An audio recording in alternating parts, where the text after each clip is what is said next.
Hello and welcome to Your New Jersey. I'm Lisa Marie Falvo. On today's show, we'll tell you all about the Red Mill Museum Village's Festival of Trees. We'll also talk about animal rescue efforts in Newark. But first, the Team Winfrey Youth Foundation in Englewood provides educational and athletic opportunities for young athletes. Here now to tell us more about the foundation is their co-founder, Carl Winfrey. Carl, welcome to the show. Well, thank you for having me.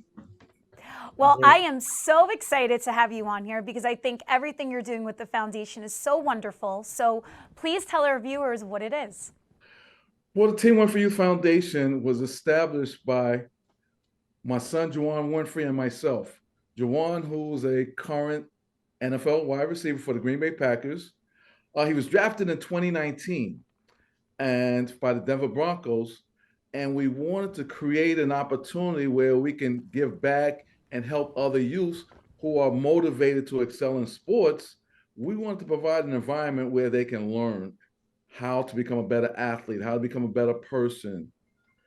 And so we formed the Team Winfrey Youth Foundation as a nonprofit organization that we can use as the vehicle to help the other youth athletes. And we started this in 2019. I love that as soon as he was drafted in the NFL, his thoughts immediately went to helping others. So yes. I think that's really cool. That was a goal. And a lot of pro athletes, doesn't matter sport, they start foundations. And they have different reasons for forming their foundations.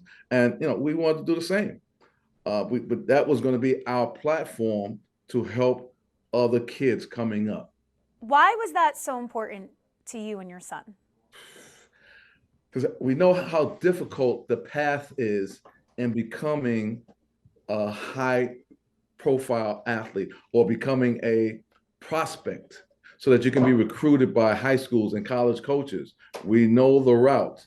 And being that I went through the route, I helped show him the route that he had to go through. So I know a lot of kids do not have parents who are aware of the route that you have to go to in order to become a high-profile athlete in high school or college. And the foundation was going to be a vehicle that we could be able to use to help other athletes, especially coming from single-parent household or come from households where the parents are not aware of how to help their son or daughter to become a better athlete. Talk about how you helped your son achieve NFL stardom. Woo! I guess it goes back to the third grade. That's when Juwan really started playing Pee-wee football. And he started playing then and played every year until now. But he had immediate love. He was always a good athlete, but he really took to football.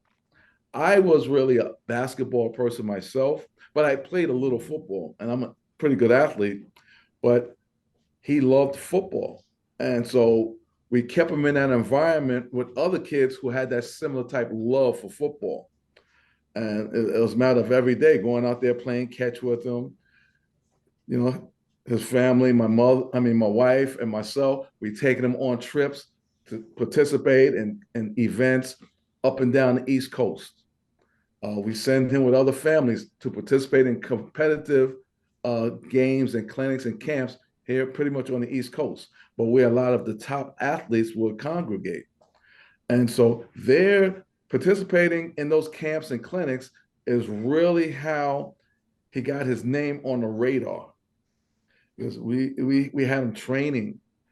We had trainers that would work with him on the weekends, at the training and the camps and clinics was really what he needed to do and what he did that really got him on the radar so that coaches would know he is a top athlete. Because in a small town of Englewood is not known for generating high-profile athletes. They've had a couple in the history of Englewood. So we knew we had to take a route that was going to help him get on that national radar. Let's circle back to the foundation, though. I want to know about the programs that you've implemented to help young athletes achieve their dreams. Well, we start out with clinics. We host basketball clinics, and we host free basketball clinics We'll do them at schools. We'll go to schools. We have a facility now in Washington Township, Bethany Community Center, where we host a lot of clinics there now. But we go out to different schools. We go out to schools and host clinics. And we find out who are some of the kids who are interested in learning to become better athletes. And so we'll kind of select those kids because they'll want to train more. Those particular kids want to train more. And we identify them there, we evaluate them, and we invite them to come train with us. But we've also partnered with the Junior NBA because we do a lot of Junior NBA clinics. We do a lot of Junior NBA camps, which is a great name. And we get the kids as young as 5 years old, and we start working with them at the age of 5, and teaching them to become better athletes. Whether it's through running, we have them running, agility drills, we have them doing, catching, basketball, football, baseball. We have them catching to increase that agility it is. We have them, we don't do any weights with the younger kids, but we have them jumping rope. But we do have a lot of jumping, a lot of passing, catching, a lot of shooting for the training that we do. And we do year-round training with the kids. Again, we break down different age groups from 5 to 8, 9 to 11, 14 to 17. And we have them come in different sessions to work with them. And occasionally we go out to the park sometimes to host training, or we have it indoor at the Bethany Community Center where they have a very nice facility. I love all of the programs that you're offering for these kids on the field or on the court. What about away from the game, though? Are you doing anything to make sure that they are getting good grades in school, staying out of trouble? How are you helping kids in that way? Well, our additional focus off the court and off the field is financial literacy. We partner with TD Bank and First Commerce Bank. They help us tremendously. TD Bank and First Commerce, we have them come out different sessions and talk to the kids about setting up bank accounts, having your own bank account, the importance of learning how to set up a checking account, how to use your debit card, the importance of credit cards, saving money. There's a lot of the kids that we deal with, a good majority of them do not have debit cards. They're walking around with cash, little kids walking around with cash. We try to get them away from that and teach them about debit cards.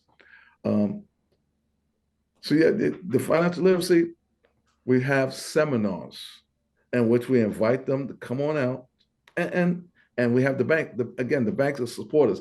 And another thing that the bank does, one of the bank does, is we open up bank accounts for the kids. For certain clinics and for certain camps we do, we'll have the bank open up a bank account for them and open it with a $25 deposit. So at least they can be on their way to have a savings account or knowing how to use a debit card, how to use a debit card, how to use it when they go to a store. But at least have funds in there to get started with using a debit card. That's so smart. And I can assume by you placing such an importance on financial literacy, when your son got drafted into the NFL, you made sure that he was going to protect his salary by surrounding himself with people that can do that for him. That's key. That was key. And he has an excellent team. He has a financial advisor from day one. His agent, referred a financial, and we interviewed a few different financial advisors, but we found one that we really liked, and he had a great history, but he was trustworthy, and he's helping Juwan to take care of his bills, save his money, invest his money, and again, pay his bills. And this way he knows when he does get out of the sport, he won't be one of the broke athletes who lost his money, silly investments, spending it frivolously, because he will have a nest egg that he's accumulating as he's playing. So before we wrap here, I know that you have a big event coming up on December 17th. Tell us all about it.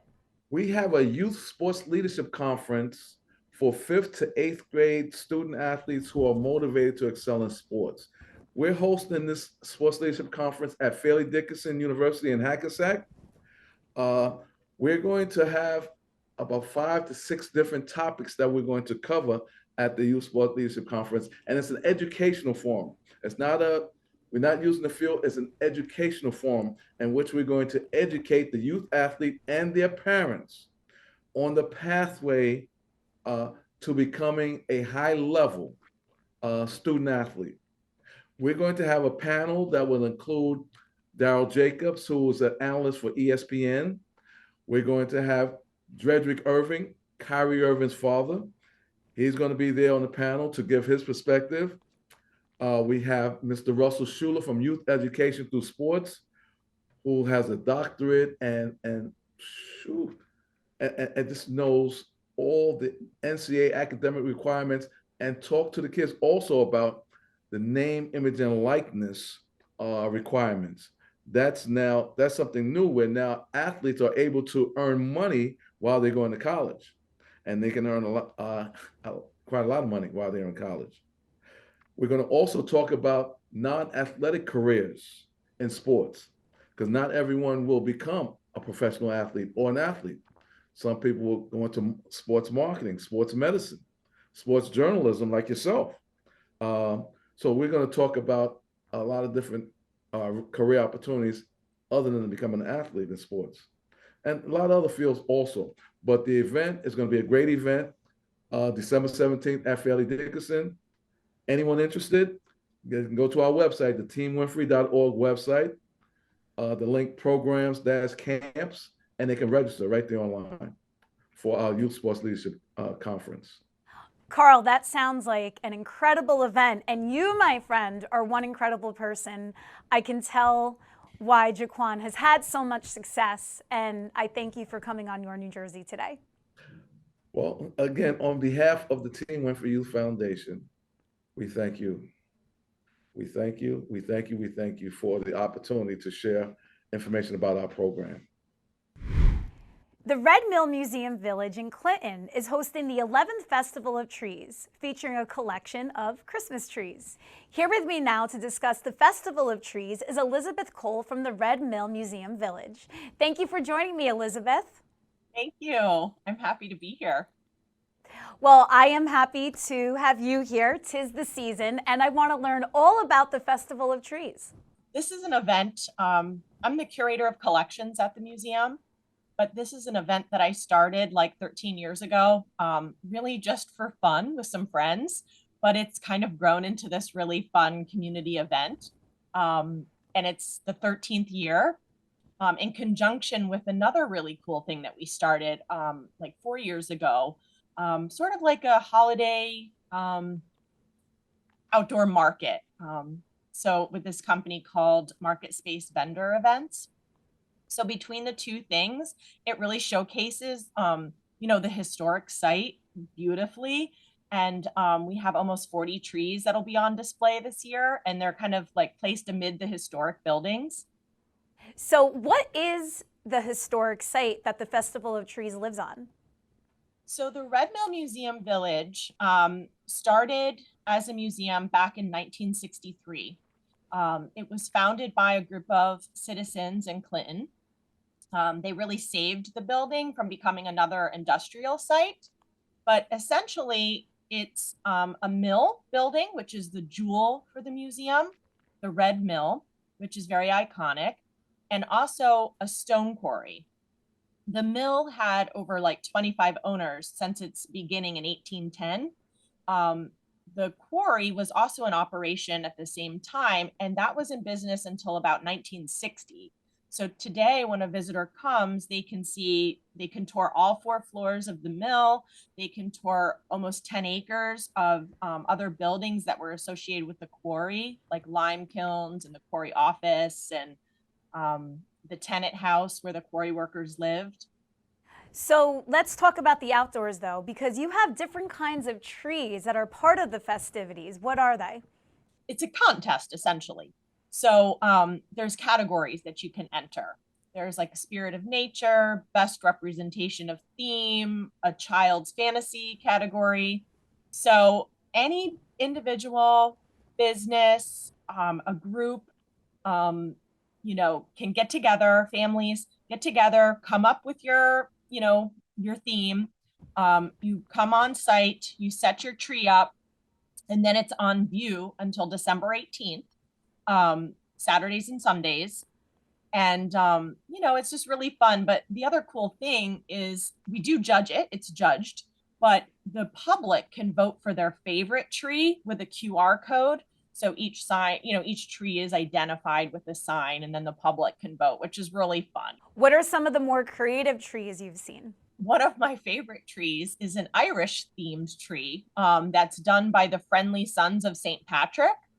So the family that ran the stone quarry were Irish immigrants who came here in 1864.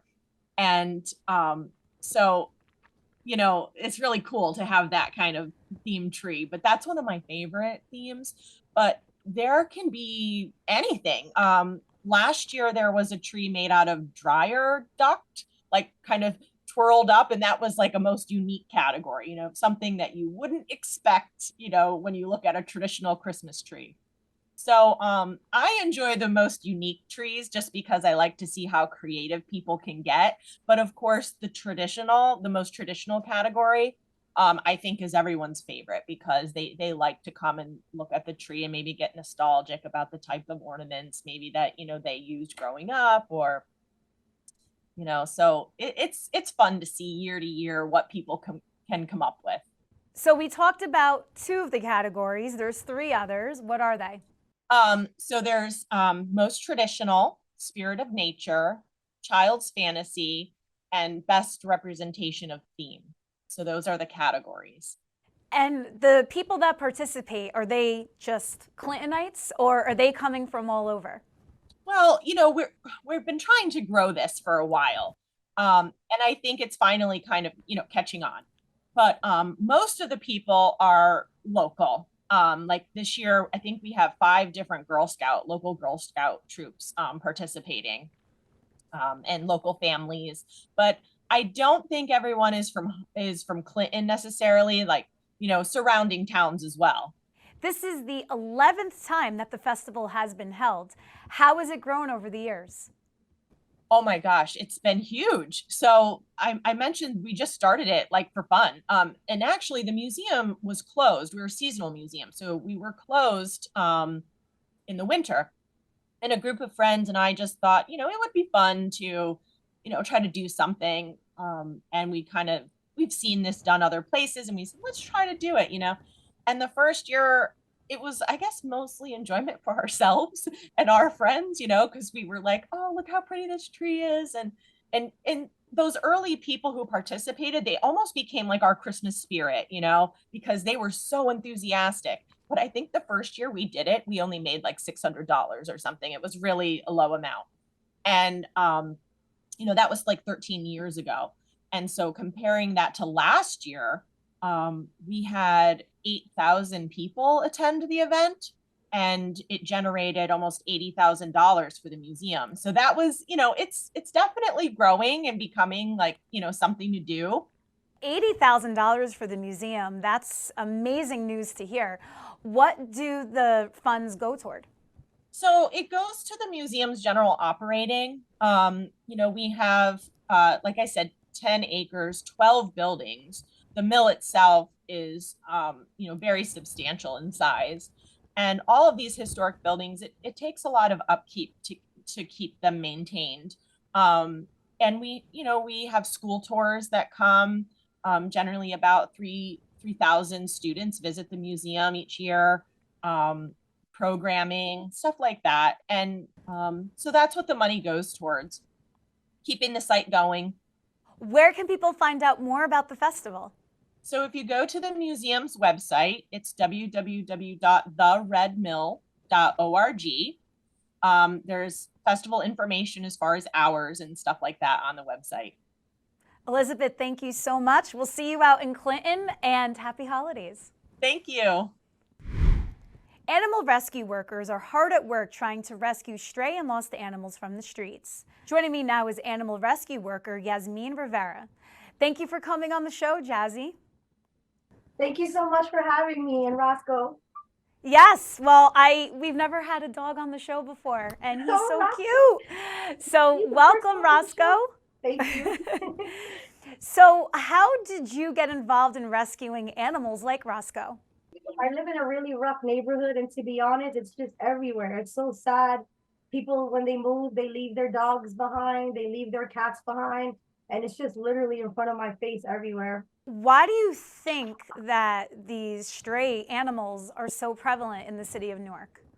I think it has to do with a lot of poverty and people just not having the money to properly care for them. And they take on this responsibility and they don't follow through with it and do the right thing by the animals. So I've helped so many hundreds of cats and dogs. My number floats around, like my phone rings all day long, like animal control. It's insane. How did you get involved in animal rescue? I met a woman as a teenager. I went to a car wash and I came across this mom cat and she was so defeated. She was filthy and I didn't know what to do. I made a post on Facebook and this woman actually has her own rescue. Her name is Miss Pat. And they said, call Miss Pat. She'll help you. She'll know what to do. And I called her. She came out fearless, had mama cat under her arm, helped me gather the kittens and put them in a carrier, and I started volunteering with her and I really didn't know what I was capable of. It's like she bought everything out of me. I didn't know that I could, just pick up these animals. I was scared, I've never did it before. So she really showed me everything that I was capable of. And once I started volunteering with her and getting the hang of it, I just started like rescuing hardcore after that. So you say that your phone rings off the hook. What does your house look like? My house is not a regular house like most people. Like I turned my house into a shelter. So yeah, my house is very unlike the normal person's house. There's a bunch of cats and dogs in my house. I'm the only human and I rent a house with a 3 bedroom and I'm the only human there. What an unbelievable person you are. Thank How you. many animals do you have living with you at one time? I have 4 dogs right now and about 12 cats up for adoption right now. How do you afford to keep up with them, feed them, take them to their vet appointments? Let me tell you, it's absolutely insane. It sounds so silly, but I always just say that God loves me and puts these angels in my way. Like sometimes it's the strangers that I've never met in my life that donate or send supplies. I have one of my friends that's an angel. Her name is Eileen, and her family have me on like automatic shipping, and she's like one of the biggest angels in my life. Her and my friend Kathy, they're like my biggest supporters, but there's people that always sharing my posts. I have an Amazon wish list. There's people that are always sending me supplies. So I always just joke like sometimes I don't have extra for myself, but the animals always have everything they need because it just, I don't know, I guess when you're putting good into the world, it comes back. Well, you were putting a lot of good in. So when you rescue the animals and you take them in, how long are they living with you for? It all depends on like how I work with several reputable rescue groups that I trust to do like the background checks and find the animals the home. So you can say that I'm a first responder, like on the ground. I'm going out there into the really rough trenches of Newark. I'm 4'11, I'm very tiny. So you can say I'm in danger like every day, anything can happen. So I take them home, I take them to the vet, I get them properly vaccinated and tested for certain diseases and things like that. I let the rescue groups know, send out pictures and videos. This is what I have now. And I wait until space opens up. So it can be a week, it could be a month. I've had animals sometimes 6 months. But what I really love about being a first responder is that I would never be able to save as many animals as I save if I didn't have these connections with these amazing people to do these background checks. If I had to do a background check and do an adoption application for every animal I save, I could never save that many. And I saved, it's incredible how many. I sometimes I'm in shock. During COVID and in the days coming out of the pandemic, has this problem gotten worse? It absolutely has gotten worse.